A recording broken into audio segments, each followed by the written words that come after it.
Go. Here at our PCH District Gwinnett Event, we're in autonomous mode, the first 20 seconds of the match. What you see is programmed by the human players and even has human players participating on the outside as the Red Alliance scores a bunch of fuel cells in that hub in the center.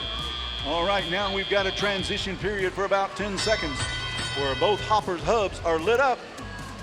In that period of time, they can still score, but once that's over with, the team with the lowest score coming out of autonomous has a 25-second advantage in scoring. The Blue Alliance now with 6340, the Marist Manatees launching those fuel cells along with 1261 into the hub. They've got 25 seconds to score all by themselves. Get as many points as they possibly can as the Red Alliance is ahead 76-43 in our first transition period, and now the Red takes over. They have control for 25 seconds to score as many points as they can unanswered by the Blue Alliance. Here comes 1261 picking up some of those fuel cells from the center as the Red Bot 1833 Team Bean launches a bunch into the hub. On the Red Alliance side, we've got 4 seconds left in the advantage time before we end up turning it back to the Blue, who now has the advantage with 1261, the Robo Lions scoring in the hub. 1 point apiece for each one of those fuel cells. The fuel cells are those round cylindrical yellow objects that you see out on the field right now as 1833 Team Bean is loading up their robot, their hopper on their robot, launching them over onto the Red Alliance side of the field.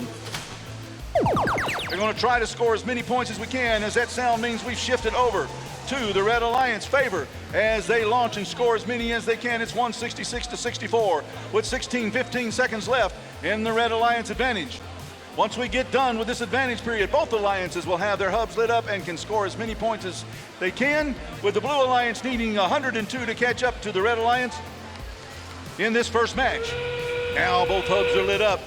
We're in the end game where the bots can score 1 point at a time as they get that into the hub in the middle of the field. They can also climb on the tower that's located in the center up against the driver's wall. Are we going to have any bots climb during this competition? We had a couple climb last week in Dalton. We'll see what happens during the competition this week as 6340 the Marist Manatees continue to score for the Blue Alliance as it's now 170-72, and we're at the end of the match there. Match number 1 of what will be a total of 60 qualifying matches today and tomorrow before we get into the finals on Sunday.